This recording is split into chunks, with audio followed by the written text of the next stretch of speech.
আসসালামু আলাইকুম সবাইকে। আমি doctor Jannatul Ferdous, Dhaka city physiotherapy হাসপাতাল নিবেদিত স্বাস্থ্য কথায় আপনার জিজ্ঞাসা অনুষ্ঠানে আপনাদের সবাইকে আমন্ত্রণ জানাচ্ছি।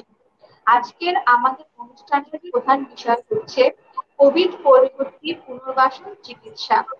আপনাদের সাথে আজকে অতিথি হিসাবে আছেন doctor M Yasin Ali, consultant এবং বিভাগীয় প্রধান, ফিজিওথেরাপি বিভাগ, Pro Active Medical College Hospital. Sir chairman হিসেবে কর্মরত আছেন ঢাকা সিটি ফিজিওথেরাপি হসপিটালে। আসসালামু আলাইকুম, কেমন আছেন? ওয়ালাইকুম আসসালাম, আলহামদুলিল্লাহ ভালো আছি। আপনি কেমন? জি, ভালো আছি। আমরা সবাই জানি যে সারা বিশ্বে গত 1.5 বছর যাবৎ কোভিড-19 একটি প্যান্ডেমিক আকার ধারণ করেছে। এর মধ্যে অনেকে কোভিড আক্রান্ত হয়ে পুরোপুরি সুস্থ হয়ে যাচ্ছেন, আবার অনেকে সুস্থ হওয়ার পরও লং কোভিড সিনড্রোম নামক একটি রোগে ভুগছেন, মানে কোভিড পরবর্তী বিভিন্ন জটিলতা। প্রথমে আপনার কাছে যদি আমি জানতে চাই যে দৈনন্দিন জীবনের প্র্যাকটিসে আপনি লং কোভিড পরবর্তী জটিলতার কি কি ধরনের রোগী পান, কি কি জটিলতার রোগী বেশি পান? জি, ধন্যবাদ আপনাকে। আমরা আসলে আহ, যেটা আপনি প্রথমেই বললেন যে একটা দীর্ঘ দ- প্রায় 2 বছরের মতো, 1.5 বছরের অধিক সময় ধরে একটা কোভিড অতিমারি বা প্যান্ডেমিক যেটাই বলি না কেন, এটার মধ্য দিয়ে যাচ্ছি। এবং এই কোভিড পরবর্তীতে কিছুদিনের একটা স্টাডিতে দেখা গেছে যে যদি 12 সপ্তাহের অধিক যদি কোনো উপসর্গ কোভিড থেকে সুস্থ হওয়ার পরেও তার শরীরে থেকে যায়, তখন সেই উপসর্গগুলোকে আমরা লং কোভিড এর উপসর্গ বলছি বা লং কোভিড নামে আখ্যায়িত করা হচ্ছে। এই উপসর্গগুলা WHO এর মতে, মানে ওয়ার্ল্ড হেলথ অর্গানাইজেশনের মতে, প্রায় 200-র বেশি উপসর্গ দেখা যাচ্ছে। বিভিন্ন জোন কিংবা বিভিন্ন এরিয়া অনুযায়ী তাদের উপসর্গগুলো ভিন্ন ভিন্ন দেখা যাচ্ছে। তো আমাদের দেশে যে জিনিসগুলো সবচেয়ে বেশি দেখা যাচ্ছে, যে আমরা আমাদের প্র্যাকটিসে কিংবা দৈনন্দিন প্র্যাকটিস ছাড়াও আমাদের অন্যান্য ডিসিপ্লিনের যারা চিকিৎসক রয়েছেন তাদের কাছেও যাচ্ছে। তো প্রথমত যে সমস্যাগুলো পাওয়া যাচ্ছে সেটা হলো দীর্ঘদিন থেকে তাদের একটা শ্বাসকষ্ট থেকে যাচ্ছে, বুকে ব্যথা, কারো অবসন্নতা যেটা দীর্ঘমেয়াদী একটা দুর্বলতা ভাব, সারা শরীরের যে মাংসপেশিগুলো রয়েছে সেই মাংসপেশিতে ব্যথা, জয়েন্ট ব্যথা, কিংবা জয়েন্ট গুলা স্টিফ হয়ে যাওয়া, মানে মুভমেন্ট গুলা স্বাভাবিক না থাকা, ঘুম না হওয়া, মানে বিভিন্ন রকম অ্যাংজাইটি, ডিপ্রেশন, এই রিলেটেড আসলে প্রায় 200-র মতো উপসর্গ দেখা যাচ্ছে, এক এক রোগীর ক্ষেত্রে এক এক রকম। আমরা মাস্কুলোস্কেলিটাল কিংবা পেইন রিলেটেড প্র্যাকটিস করি। সো আমাদের কাছে যে পেশেন্ট গুলো আসছে তার মধ্যে অন্যতম হলো বিভিন্ন জয়েন্ট ব্যথা, মাংসপেশির ব্যথা, কিংবা যাদের আগে থেকে বিভিন্ন ধরনের আর্থ্রাইটিস ছিল, সেই আর্থ্রাইটিস রিলেটেড সমস্যাগুলোকে মানে আরো বেড়ে যাচ্ছে। স্ট্রোক পরবর্তী যে সমস্যাগুলো, বিশেষ করে স্ট্রোক পরবর্তী প্যারালাইসিস কিংবা ফেসিয়াল প্যারালাইসিস, এই ধরনের অনেক পেশেন্ট আমরা পাচ্ছি। অনেক ধন্যবাদ। তাহলে আপনার আলোচনা থেকে আমরা বুঝলাম যে এই উপসর্গগুলো নিয়ে যদি রোগী আসে তাহলে আমরা ধরে নিতে পারি যে লং কোভিড পরবর্তী যে জটিলতা সেই জটিলতায় তিনি ভুগছেন। আপনি যে শ্বাসকষ্ট জনিত জটিলতার কথা বললেন, এটা কিভাবে ফিজিওথেরাপি দ্বারা এই রোগীর উপকার পাবেন? জি, ধন্যবাদ আপনাকে। খুব গুরুত্বপূর্ণ এই জিনিসটা। বিশেষ করে কোভিড এর অন্যতম উপসর্গ হলো শ্বাস প্রশ্বাস জনিত সমস্যা। বিশেষ করে যেহেতু এটা আমাদের রেসপিরেটরি ট্র্যাক্ট কিংবা লাংসে ইনফেকশনটা বেশি হয়, যার ফলে আমাদের শ্বাস প্রশ্বাস জনিত সমস্যাটাই রোগীদের মধ্যে বেশি থাকে। যাদের আগে থেকে বিভিন্ন রকম শ্বাসতন্ত্রের জটিলতা, যেমন আমরা বলি ব্রঙ্কিয়াল অ্যাজমা কিংবা ক্রনিক অবস্ট্রাকটিভ পালমোনারি ডিজিজ বা সিওপিডি থেকে থাকে, সেই ধরনের রোগীদের কিন্তু জটিলতাটা আরো বেশি হচ্ছে। তো এই শ্বাসতন্ত্রের জটিলতায় সমস্যাকে নিরসন করতে বা কমিয়ে নিয়ে আসতে চেস্ট ফিজিওথেরাপি খুব গুরুত্বপূর্ণ ভূমিকা পালন করে। বিশেষ করে আপনি জানেন যে আমাদের শ্বাস প্রশ্বাস নেওয়ার জন্য যে বড় মাংসপেশিটা রয়েছে সেটাকে আমরা বলি ডায়াফ্রাম, এবং চেস্টের সারাউন্ডিং যে মাংসপেশিগুলো রয়েছে বা মাসেল রয়েছে, সেই মাসেলগুলোর যদি স্ট্রেংথ কমে যায় সেক্ষেত্রে রোগীদের শ্বাস নিতে কষ্ট হয়। তো এই জন্য এই সারাউন্ডিং যে চেস্ট সারাউন্ডিং যে মাসেল গুলো রয়েছে সেই মাসেল গুলোর বিল্ড আপ করার জন্য কিছু এক্সারসাইজ রয়েছে। পাশাপাশি যে ব্রিদিং এক্সারসাইজ গুলো আমরা করে থাকি, পাশাপাশি শোল্ডার জয়েন্ট কিংবা ব্যাক মাসেলের, আপার ব্যাক মাসেলের যে স্ট্রেংথ কমে যাওয়ার কারণেও কিন্তু আমাদের এই চেস্ট কমপ্লিকেশন গুলো ডেভেলপ করে। বিশেষ করে আপনি জানেন যে রোগীগুলো আইসিইউতে থাকে কিংবা ভেন্টিলেটর সাপোর্ট প্রয়োজন পড়ে, সেই রোগীগুলো কিন্তু নিজে শ্বাস নিতে পারে না, তখন তার শ্বাস শ্বাস প্রশ্বাসের জন্য যে মাসেল গুলা বা মাংসপেশি গুলা উইক হয়ে যায়, সেই উইকনেস থেকে একটা মানুষ যখন স্বাভাবিক মানে শ্বাস প্রশ্বাস নিচ্ছে, তখন তার শ্বাস নিতে কষ্ট হচ্ছে। এবং লাংসের ভিতরে যে সিক্রেশন গুলা জমা হয়ে থাকে, সেই জমাগুলা যদি আমরা পোস্টারাল ড্রেনেজের মাধ্যমে বের করে দিতে পারি, তাহলে কিন্তু এই রোগীগুলা খুব দ্রুতই শ্বাসতন্ত্রের জটিলতা থেকে স্বাভাবিক জীবনে ফিরে আসতে পারে। এই জন্য শ্বাসতন্ত্রের যে জটিলতা, এগুলো থেকে ফিজিওথেরাপির মাধ্যমে একটা রোগী খুব দ্রুতই তার স্বাভাবিক জীবনযাপনে ফিরে আসতে পারে। অনেক ধন্যবাদ আপনাকে। আপনি যে বললেন যে লং কোভিড পরবর্তী জটিলতার একটি জটিলতা হচ্ছে মাংসপেশি জটিলতা অথবা জয়েন্টের জটিলতা। এই ধরনের জটিলতার ক্ষেত্রে ফিজিওথেরাপির ভূমিকা কি? হ্যাঁ, বিশেষ করে যে রোগীগুলা দেখা যায় যে কোভিড এর কারণে 2 সপ্তাহ 3 সপ্তাহ কিংবা তারও অধিক সময় সে হয়তো বিছানায় শুয়ে থাকছে, মুভমেন্ট করার মতো অবস্থা থাকছে না, যার ফলে আমাদের শরীরের যে মাংসপেশি, লিগামেন্ট কিংবা জয়েন্ট গুলো রয়েছে, সেগুলো কিন্তু মানে প্রপারলি কাজ করছে না, যার ফলে তার জয়েন্ট স্টিফনেস ডেভেলপ হচ্ছে, মাংসপেশিগুলোর শক্তি কমে যাচ্ছে। এগুলোকে আমরা যদি বলি ডিসইউজ অ্যাট্রফি বলা হয়। তার ব্যবহার কম হওয়ার কারণে তার মাংসপেশিগুলোর স্ট্রেংথ কমে যাচ্ছে। তো এইসব ক্ষেত্রে দেখা যায় যে ওই পেশেন্টটা যখন আবার হাঁটাচলা করছে, তখন স্বাভাবিকভাবেই তার কিছু সমস্যা তৈরি হচ্ছে, মাসেল পেইন হচ্ছে, তার জয়েন্ট গুলো একটু স্টিফ হয়ে যাচ্ছে, আগে যেভাবে সে স্বাভাবিক মুভমেন্ট করতে পারতো, চলাফেরা করতে পারতো, সেগুলো করতে পারছে না।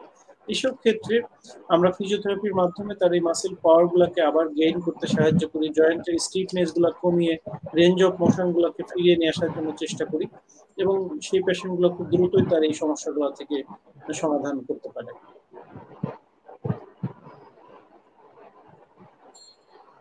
সুপ্রিয় দর্শক মন্ডলী, অনুষ্ঠানের এই পর্যায়ে আমি একটি ছোট্ট বিরতিতে চলে যাব। বিরতির পরে আবার আমরা আলোচনা। ঢাকা সিটি ফিজিওথেরাপি হাসপাতাল, আধুনিক চিকিৎসা সেবার নিশ্চয়তা। ডাক্তার এম ইয়াসিন আলী স্যারের তত্ত্বাবধানে চিকিৎসা দেওয়া হয়। অপারেশনবিহীন হাঁটু, কোমর, প্যারালাইসিস ও পঙ্গু রোগের আধুনিক চিকিৎসা সেবার নিশ্চয়তা। ঠিকানা ঢাকা সিটি ফিজিওথেরাপি হাসপাতাল, house number 12/1, road number 4/A, Dhanmondi, Dhaka 1205। সবাইকে অনেক ধন্যবাদ আমাদের সাথে থাকার জন্য। আমরা আবার ডক্টর এম ইয়াসিন আলী স্যারের কাছে চলে যাব আমাদের পরবর্তী প্রশ্ন উত্তর পাওয়ার জন্য। এরপরে আমার যে প্রশ্নটা আছে বা দর্শকরা যেটা জানতে চায়, দীর্ঘমেয়াদী বাত রোগ যেমন রিউমাটয়েড আর্থ্রাইটিস, অ্যাঙ্কাইলোজিং স্পন্ডাইলোসিস, স্পন্ডাইলোআর্থ্রোপ্যাথি, এই সমস্ত জটিল রোগে আক্রান্ত হওয়া রোগীরা যদি আবার লং কোভিড সিনড্রোমের জটিলতায় ভোগেন, তাহলে তাদের ক্ষেত্রে ট্রিটমেন্ট অপশনটা কেমন হবে? জি, ধন্যবাদ আপনাকে। এই বিষয়টা আরেকটা গুরুত্বপূর্ণ বিষয়, কারণ আপনি জানেন যে রিউমাটয়েড আর্থ্রাইটিস এমন একটা ডিজিজ যেটা অটো ইমিউন ডিজিজ আমরা বলে থাকি, যেটা আমাদের যে শরীরের রোগ প্রতিরোধ ক্ষমতা থাকে সেই ক্ষমতার বাইরে এই রোগটা, যার কারণে যখন একটা রোগী আগে থেকেই এই ধরনের ইমিউনিটি সমস্যা জনিত রোগে ভুগে থাকেন, তাদের যদি কোভিড আক্রান্ত হন, তাদের কিন্তু জটিলতাগুলো অন্য একজন সাধারণ মানুষের থেকে আরো বেশি থাকে, যার ফলে এই রিউমাটয়েড আর্থ্রাইটিসে যে সমস্যাটা এমনিতেই রোগীর থেকে যায়, তার হাত পায়ের জয়েন্ট গুলাতে ব্যথা থাকে, জয়েন্টের ভিতরে যে সাইনোভিয়াল ফ্লুইড গুলা থাকে সেগুলো গ্রাজুয়ালি কমে যায়, যার ফলে জয়েন্ট গুলো স্টিফ হয়ে যায়, কারো কারো ক্ষেত্রে জয়েন্টের ডিফর্মিটিও ডেভেলপ করে। যখন একটা রোগী খুব সিভিয়ারলি কোভিডে আক্রান্ত হয়, রিউমাটয়েড আর্থ্রাইটিসে আক্রান্ত রোগী, তখন সে কিন্তু মুভমেন্ট করতে পারে না, তার ফলে তার জয়েন্টের স্টিফনেসটা আরো অনেক বেড়ে যায় এবং পেইন গুলো আরো অনেক তীব্র থেকে তীব্রতর হয়, যার ফলে এই পেশেন্টের কোভিড পরবর্তী যে উপসর্গগুলো তার মধ্যে কিংবা কোভিড পরবর্তী যে জটিলতা তার মধ্যে তাদের জয়েন্ট স্টিফনেস গুলো খুব বেশি এবং জয়েন্ট পেইন গুলো খুব বেশি নিয়ে আমাদের কাছে আসছে। তো এইসব ক্ষেত্রে আমরা রোগীদেরকে বলি যে এই ধরনের রোগীদের কিছুদিন হসপিটালে ভর্তি থেকে ফিজিওথেরাপি নিতে হয়। আমরা দিনে 2 থেকে 3 বার ফ্রিকুয়েন্টলি তাকে ফিজিওথেরাপির মাধ্যমে জয়েন্টের রেঞ্জ অফ মোশন গুলো আবার ফিরিয়ে নিয়ে আসার চেষ্টা করি, যে সোয়েলিং গুলো থাকে কিংবা ইনফ্লামেশন গুলো থাকে এগুলো কমানোর চেষ্টা করি। পাশাপাশি তার সারাউন্ডিং যে মাসেল গুলা, লিগামেন্ট গুলা রয়েছে সেগুলোর স্ট্রেংথ বাড়ানোর জন্য একদম স্ট্রেংথেনিং এক্সারসাইজ করানো হয়, এবং এর সাথে তো ওষুধের প্রয়োজন রয়েছে। এই জন্য আমরা পাশাপাশি একজন রিউমাটোলজিস্টের কনসালটেশনও রাখি পেশেন্টের জন্য, যাতে ওষুধের বিষয়টা উনি দেখবেন। পাশাপাশি ফিজিওথেরাপির মাধ্যমে তার হাত পায়ের জয়েন্ট গুলা রেঞ্জ অফ মোশন ফিরিয়ে নিয়ে আসা, পেইন গুলো কমানো এবং মাসেল গুলার স্ট্রেংথ বাড়ানোর জন্য ফিজিওথেরাপি দিয়ে থাকি, এবং এই রোগীগুলা খুব ম্যাজিক্যাল রিলিফ পাচ্ছে। আমরা অনেক পেশেন্ট পাচ্ছি যারা খুব দ্রুতই তাদের এই সমস্যাগুলো থেকে উত্তরণ করতে পারছে। অসংখ্য ধন্যবাদ। এবার আমরা পরবর্তী প্রশ্নে যাই। পরবর্তী প্রশ্ন থাকে অনেক পেশেন্টদের যারা বিভিন্ন ডিজেনারেটিভ ডিজিজ যেগুলো আছে, ডিজেনারেটিভ ডিজিজ যেমন অস্টিওআর্থ্রাইটিস, স্পন্ডাইলোসিস, এসব জটিল রোগে আক্রান্ত বয়স্করা যদি লং কোভিড সিনড্রোমে আক্রান্ত হয় তাহলে এই ক্ষেত্রে আমাদের করণীয়। জি, আমরা যে ডিজিজগুলোর কথা আপনি বললেন, যেমন ডিজেনারেটিভ বা বয়সজনিত কারণে হাড়ের ক্ষয় রোগ যেগুলো, যেমন অস্টিওআর্থ্রাইটিস কিংবা লাম্বার স্পন্ডাইলোসিস, সার্ভাইকাল স্পন্ডাইলোসিস, এই রোগগুলো মূলত বয়সজনিত কারণে হয়। যাদের বয়স 40-এর উপর তাদের সাধারণত এই সমস্যাগুলো দেখা দেয়।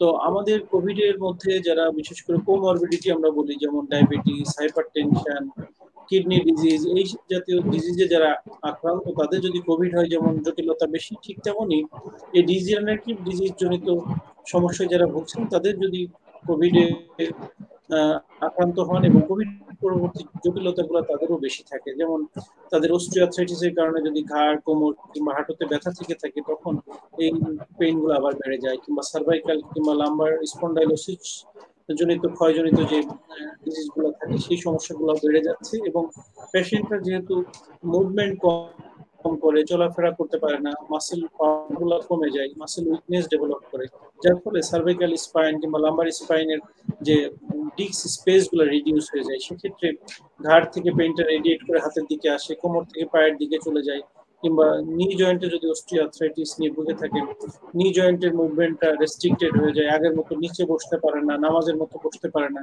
টয়লেটে বসতে অসুবিধা হয়, এই ধরনের উপসর্গগুলা রোগীদের আরো বেড়ে যায়। তখন আমরা এই মাসকুলোস্কেলেটাল ফিজিওথেরাপির মাধ্যমে বিভিন্ন থেরাপিউটিক এক্সারসাইজ এবং এর সাথে কিছু ইলেকট্রো থেরাপিরও আমাদের ইউজের প্রয়োজন পড়ে, কিছু কিছু ক্ষেত্রে লেজার থেরাপির প্রয়োজন পড়ে। এই কম্বাইন্ড ট্রিটমেন্ট গুলাতে পেশেন্ট গুলা খুব দ্রুত তাদের এই সমস্যাগুলো সমাধান করতে পারে। অসংখ্য ধন্যবাদ। যদি আমরা আপনার কাছে জানতে চাই যে কোভিড পরবর্তী পুনর্বাসন, এটা বলতে আসলে আমরা জি, পুনর্বাসন হলো, আমরা বলি যে আমরা একটা স্বাভাবিক জীবন যাপন করছি, এই জীবনটা যাপনে আমাদের যে কার্যক্রম থাকে সেই কার্যক্রমগুলো যদি কোনো কারণে ব্যাহত হয়, যেমন সাপোজ ধরেন যে একটা মানুষ সে স্বাভাবিক সুস্থ জীবন যাপন করছে, হঠাৎ করে তার স্ট্রোক জনিত হতে পারে, যে কোনো কারণে তার এক সাইড প্যারালাইজড হয়ে গেল, তখন কিন্তু সে স্বাভাবিক জীবন যাপন করতে পারছে না। তো এই যে তার স্বাভাবিক জীবন থেকে মানে একটা পক্ষাঘাতগ্রস্ত জীবনে চলে আসলো, ঠিক তেমনি কোভিড পরবর্তী যে সমস্যা কিংবা জটিলতার কারণে একটা মানুষ যেমন স্বাভাবিক জীবন যাপন করতে পারছে না, তাকে আবার পূর্বের জীবনে ফিরিয়ে নিয়ে আসার জন্য যে চিকিৎসা পদ্ধতি সেটাকে আমরা রিহ্যাবিলিটেশন, পুনর্বাসন চিকিৎসা বলে থাকি। তো এই কোভিড পরবর্তী যে জটিলতা বা কমপ্লিকেশন গুলো নিয়ে মানুষ চলাফেরা করছে কিংবা তাদের স্বাভাবিক জীবনযাপন করতে পারছে না, সেই জিনিসগুলোকে নিরসন করে যদি তার পূর্বের স্বাভাবিক জীবনে ফিরিয়ে নিয়ে আসতে পারি কিংবা নিয়ে আসতে চাই, তাহলে এই রিহ্যাবিলিটেশন বা পুনর্বাসন চিকিৎসাটা দরকার। অসংখ্য ধন্যবাদ অনেক ইলাবরেটরি উত্তর দেওয়ার জন্য। সুপ্রিয় দর্শক, এখন আমরা অনুষ্ঠানের আরেকটি ব্রেকের সময় চলে এসেছি। ব্রেকের পরে আমরা আবারও আমাদের পরবর্তী প্রশ্নের উত্তর খুঁজে। মিসেস সামিহা রহমান একজন ব্যাংকার। বিগত 10 বছর ধরে পেশাগত দায়িত্ব পালনের জন্য তাকে দিনের বেশিরভাগ সময় কাটাতে হয়েছে চেয়ারে বসে। সে কারণে দীর্ঘদিন ধরে কোমর ও ঘাড় ব্যথায় ভুগছেন তিনি। এই ব্যথা সমাধানের জন্য ছুটেছেন দেশের নামিদামি সব হাসপাতালে, খরচ করেছেন হাজার হাজার টাকা। সব আশা ছেড়ে দিয়ে যখন বিদেশে চিকিৎসা নেওয়ার কথা ভাবছেন, তখন অফিসে আসা নতুন ম্যানেজার সামিয়া রহমানকে পরামর্শ দিলেন ঢাকা সিটি ফিজিওথেরাপি হাসপাতালে চিকিৎসা নেয়ার। নতুন ম্যানেজারের কথায় ভরসা রেখে সামিহা রহমান ধানমন্ডিতে অবস্থিত ঢাকা সিটি ফিজিওথেরাপি হাসপাতালে গিয়ে ডাক্তারের পরামর্শ অনুযায়ী চিকিৎসা শুরু করলেন। কয়েকদিনের মধ্যেই তিনি দেখলেন তার দীর্ঘদিনের কোমর ও ঘাড় ব্যথা কমতে শুরু করেছে। বিদেশে না গিয়ে কম খরচে দেশে চিকিৎসা করিয়ে মিসেস সামিহা রহমান যেমন সন্তুষ্ট, তেমনি দেশে হাঁটু, ঘাড়, কোমর ব্যথা ও প্যারালাইসিস রোগের আন্তর্জাতিক মানের চিকিৎসা সেবা দিতে পেরে ঢাকা সিটি ফিজিওথেরাপি হাসপাতাল গর্বিত। ঢাকা সিটি ফিজিওথেরাপি হাসপাতাল, ফিজিওথেরাপি চিকিৎসায় নির্ভরতার প্রতীক। অনেক ধন্যবাদ দর্শক আমাদের সাথে থাকার জন্য। আপনারা দেখছিলেন ঢাকা সিটি ফিজিওথেরাপি হাসপাতাল নিবেদিত স্বাস্থ্যকতায় আপনার জিজ্ঞাসা। পরবর্তী প্রশ্নোত্তরের জন্য আমরা চলে যাব ডাক্তার এম ইয়াসিন আলী স্যারের কাছে, আমাদের আজকের অনুষ্ঠানের প্রধান অতিথি। আমরা প্রায় শুনি যে স্ট্রোক জনিত প্যারালাইসিস পুনর্বাসন করা যায়, এ সম্পর্কে যদি আমাদের একটু বলতেন। জি, আমরা যে বিষয়টা বলছিলাম যে পুনর্বাসন চিকিৎসা সম্পর্কে, এই পুনর্বাসনটা যেমন কোভিড পরবর্তী পুনর্বাসন নিয়ে আমরা আজকে আলোচনা করছি, ঠিক তেমনই স্ট্রোক জনিত যে প্যারালাইসিস বা পক্ষাঘাতগ্রস্ততা তৈরি হয়, সেই পক্ষাঘাতগ্রস্ততা থেকে যদি স্বাভাবিক জীবনে ফিরিয়ে নিয়ে আসতে হয় একটা রোগীকে, তখন এক ধরনের পুনর্বাসন চিকিৎসার প্রয়োজন হয়। সেই পুনর্বাসন চিকিৎসাটা মানে একটা মাল্টি ডিসিপ্লিনারি অ্যাপ্রোচের প্রয়োজন পড়ে। যেমন আপনি জানেন যে স্ট্রোক একটা মস্তিষ্কের রোগ। এই স্ট্রোকটা সাধারণত দুইটা কারণে হয়ে থাকে। একটা হলো ব্রেনের যে রক্তনালীগুলো রয়েছে, সেই রক্তনালীগুলোতে যদি পর্যাপ্ত পরিমাণ রক্ত চলাচল কম হয়, মানে পর্যাপ্ত পরিমাণ হয় না বা কম হয়, তখন সেটাকে আমরা ইসকেমিক স্ট্রোক বলি। আরেকটা হলো যে রক্তনালীগুলো ছিঁড়ে যে রক্তক্ষরণ হয়, তখন এটাকে আমরা হিমোরেজিক স্ট্রোক বলি। এই দুইটা কারণেই মূলত ব্রেন স্ট্রোক বা স্ট্রোক হয়ে থাকে। তো এই দুইটা ক্ষেত্রেই রোগীদের যে কমপ্লিকেশন গুলো হয়, তার মধ্যে অন্যতম যে সমস্যাটা, শরীরের একটা অংশ প্যারালাইজড হয়ে যায়। সেটা হতে পারে কারো ডান সাইড, কারো বাম সাইড, কারো এর সাথে কথা বলতে জড়তা চলে আসতে পারে, মুখটা এক সাইডে বেঁকে যেতে পারে। তো এই সমস্যাগুলো থেকে পরিত্রাণ পাওয়ার জন্য একটা হলো অ্যাকিউট ট্রিটমেন্টের প্রয়োজন হয়। অনেক ক্ষেত্রে কারো আইসিইউ কিংবা নিবিড় পর্যবেক্ষণ কেন্দ্রের চিকিৎসারও প্রয়োজন পড়তে পারে। এই অ্যাকিউট যে ট্রিটমেন্টটা, মেডিকেল কন্ডিশনটা যখন একটু স্টেবল হলো, যখন তার স্বাভাবিক অবস্থানে আসলো, কিন্তু যখন দেখা যাচ্ছে যে তার হাত পায়ের শক্তি নেই, হাত পা নাড়াতে পারছে না, আগে নিজের হাত দিয়ে নিজে খেতে পারছে না, তো এই সমস্যাগুলোকে আবার পূর্বের অবস্থায় ফিরিয়ে নিয়ে আসার জন্য তখন পুনর্বাসন চিকিৎসা বা রিহ্যাবিলিটেশন চিকিৎসা দরকার হয়। সেক্ষেত্রে occupational therapy, speech therapy, physiotherapy এবং কিছু কিছু ক্ষেত্রে দেখা যায় যে তার আরো মাল্টিডিসিপ্লিনারি কিছু রোগ থাকে, যেমন তার হয়তো ডায়াবেটিস রয়েছে, সেই জন্য একজন ডায়াবেটোলজিস্ট, তার হয়তো কিডনি ডিজিজ থাকতে পারে, সেক্ষেত্রে একজন নেফ্রোলজিস্ট, একজন নিউরোলজিস্ট, এই কয়েকটা প্রফেশনালের একসাথে কম্বাইন্ড একটা চিকিৎসার প্রয়োজন পড়ে, তখন এই জিনিসটাকে আমরা পুনর্বাসন চিকিৎসা বলে থাকি। তো এই ক্ষেত্রে ফিজিওথেরাপি একটা গুরুত্বপূর্ণ ভূমিকা পালন করে। তার এই হাত পায়ের শক্তি ফিরিয়ে নিয়ে আসা, তার নর্মাল গেট, যেটাকে আমরা হাঁটার প্যাটার্ন বলে থাকি, এই জিনিসগুলোকে সুস্বাস্থ্য স্বাভাবিক জীবনে ফিরিয়ে নিয়ে আসার জন্য। তো এই সমস্যাটার ক্ষেত্রে আমরা পুনর্বাসন চিকিৎসার মাধ্যমে রোগীদেরকে আবার স্বাভাবিক জীবনে ফিরিয়ে নিয়ে আসা যায়।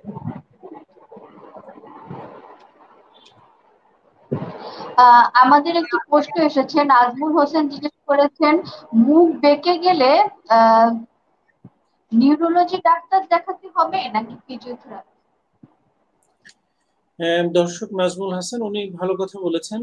এই মুখ বেঁকে যাওয়ার বিষয়টা আসলে কয়েকটা কারণে হয়ে থাকে। যেমন কারো কারো ক্ষেত্রে আমরা বলি যে ফেসিয়াল নার্ভ প্যারালাইসিস বা বেলস পলসি থেকে অনেকের এটা হতে পারে, কিংবা কারো স্ট্রোক জনিত কারণে হতে পারে।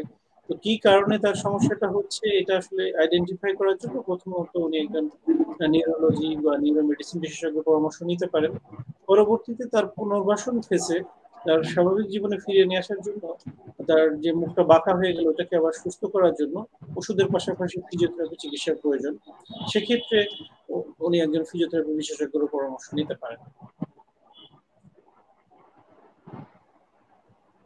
আমরা অনুষ্ঠানের একেবারে শেষ পর্যায়ে চলে এসেছি। চলে যাবার আগে যদি দর্শক জি, ধন্যবাদ আপনাকে। আসলে এই কোভিড সিচুয়েশনটা কিন্তু আমাদের পুরোপুরি নির্মূল হয়নি, এবং পুরোপুরি নির্মূল হওয়াটাও আসলে কবে নাগাদ হবে সেটা আমরা কেউ জানি না। তবে আমাদের প্রত্যেকটা মানুষের যে করণীয় সেটা কিন্তু আসলে ভুলে গেলে চলবে না। আমাদের প্রত্যেকটা মানুষকেই যার যার জায়গা থেকে সচেতন হতে হবে। আমাদের একজনের মাধ্যমে আরেকজন যাতে সংক্রমিত না হয়, যেটা প্রথম থেকে আমরা বলে আসছি, যে ফিজিক্যাল ডিস্টেন্সটা বজায় রাখা, বাইরে গেলে মাস্ক ব্যবহার করা, এবং একটা নির্দিষ্ট সময় পর পর আমাদের হাতটাকে স্যানিটাইজ করা, এগুলো তো মেনে চলতেই হবে। পাশাপাশি কারো যদি এই প্যান্ডেমিকের সময় জ্বর কিংবা সর্দি কাশি কিংবা যে কোনো উপসর্গ দেখা দেয়, দেরি না করে একজন দ্রুত বিশেষজ্ঞ চিকিৎসকের পরামর্শ নেওয়া। কারণ অনেক সময় দেখা যাচ্ছে যে কোভিড এর উপসর্গের মতো এই ডেঙ্গু রোগ নিয়েও কিন্তু অনেকে আক্রান্ত হচ্ছেন, কিংবা অন্য কোনো কারণেও তার জ্বর হতে পারে। তো এই কারণে যে একটা ভীতি নিয়ে বসে থাকা, যে সে যদি তার রোগটাকে নির্ণয় করে ফেলতে পারেন, তাহলে কিন্তু সেও যেমন সুস্থতা লাভ করবে, পাশাপাশি তার পরিবারের অন্যান্য মানুষগুলোও কিন্তু দুশ্চিন্তা মুক্ত হবে। এই জন্য আমরা বলবো যে আহ, যারা এই সময়টাতেই বিভিন্ন সমস্যায় ভুগছেন, আপনারা দেরি না করে একজন চিকিৎসকের শরণাপন্ন হবেন, এবং যতটা সম্ভব কোভিড এর যে স্বাস্থ্যবিধি সেগুলো মেনে চলার চেষ্টা করবেন।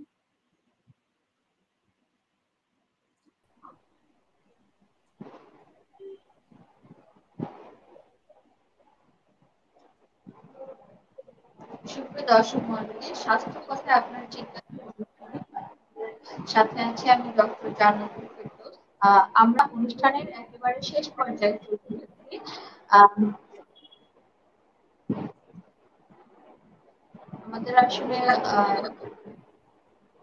বিভিন্ন সমস্যার কারণে ইন্টারাকশন হচ্ছে।